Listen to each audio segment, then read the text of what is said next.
Y'all have to remember that I'm not used to being on camera. I have to think about it and look up. I'm sure you've realized I don't know where this is going to fall in the things that I've already recorded, but I'm sure you'll be aware that I just wandered around here like I was completely oblivious to that camera. I'm going to try to do a little bit better. I will go back and redo things as I need to. Get through this first build with this lightweight stuff, make sure this thing's going to produce the gas that I want it to produce, and then we'll jump into that Schedule 40 stuff. And when I get there, I'll make sure that I'm very technical with what I'm doing. That's one thing that I have noticed on a lot of the videos out here. Nobody really wants to tell you how long this is, or how long that is, or what size this is, how far away did they put their inlet from the reduction point. Nobody wants to tell you any of that. I'll do my best. Like I said, my way is by no means the perfect way. It just works for me. I'm not trying to sell anybody on anything. I'm just sharing with you what works for me. Okay. Let's get up to speed with where we were. I'm sure some of the other videos that you've seen, look, I'm going to talk with my hands now.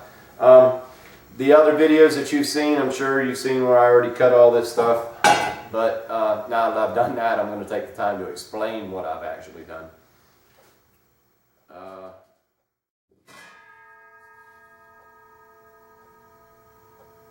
25.5 pounds. I was going to call it a 30-pound jug, but anyway, that's what it is. Old style. Really hard to get them filled anywhere anymore. This one over here I actually did have recertified, and they put the threaded in nipple with the exterior threads on it for the new type plastic screw-on stuff that's on just about every grill now. But that was several years ago, and now nobody around here will fill it. They've outlived their time. Anyway, cut the top off. Didn't care about trying to save it, to do anything with it. Really, I just wanted to get it off. It's probably going to end up getting cut around in here somewhere anyway again, so I didn't need a lot of extra material left on there.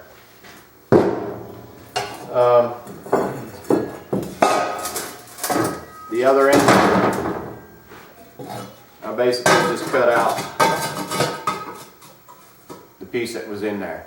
This is probably the first tank that I have seen in 20 years of messing with this stuff that the ring was actually put on there dead center. It was technically about a 32nd of an inch off. Not enough to worry about for what I'm doing. So anyway, that's gone. On that note, cutting this off and seeing this, I don't know if you can see the contour in it right there, which means that it has the dome shape to it right here. This gave me an idea. Just keep that in mind, and I'll come back to that later. The other thing that I did,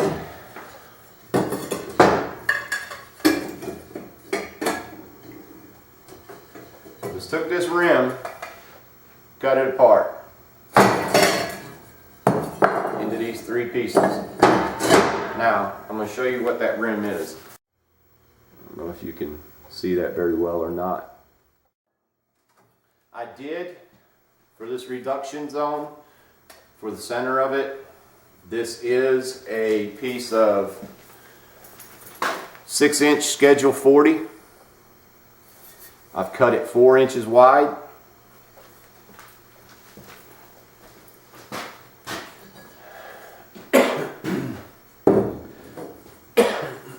Excuse me.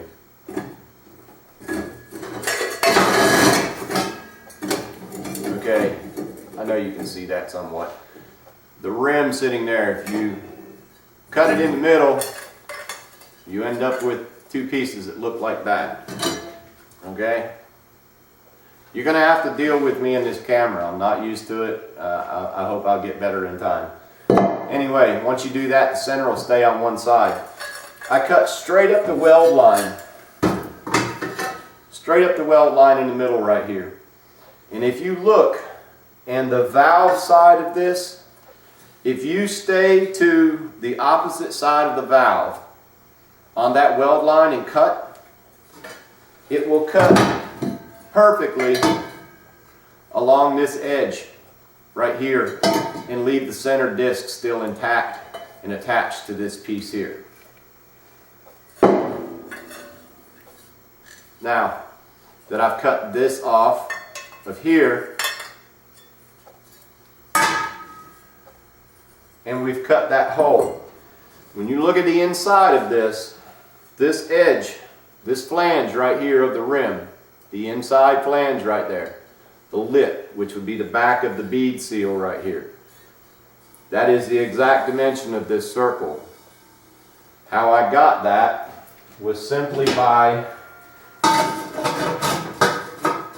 taking my plasma cutter, and I'm sure I may post that in one of the other videos, I don't know, and I just went around that ring. I measured it. This almost fits perfectly up inside of there, but it doesn't. Anyway, you see where I'm going with this? Remember I said we'd get back to that, but do you see where I'm going with that? So that's going to end up on there like that. Then our Schedule 40, 6-inch, that's 6-inch ID now, not OD. And when I cut this, I cut that enough to where when I lay this on top of it, get in there, that I have enough room to weld on top of that all the way around, and then I can weld the outside too. These videos are really going to suck. I can see that now until I get used to this.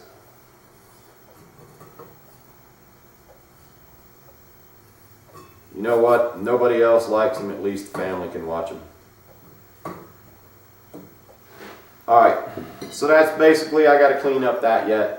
But that's, I know it's crooked because that's got to be cleaned up. But at any rate, that's the way that's going to go. And then I'm going to cut this one to do the same right there.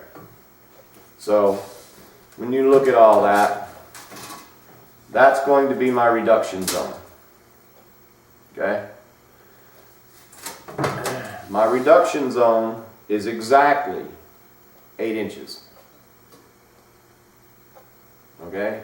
That includes the bottom of my belt, all the way to the bottom of my belt. I know I don't know the terminology correctly or any of this other stuff. I just know how to do these things. So I'm going to try my best to use the correct terminology. So that's where we are with that.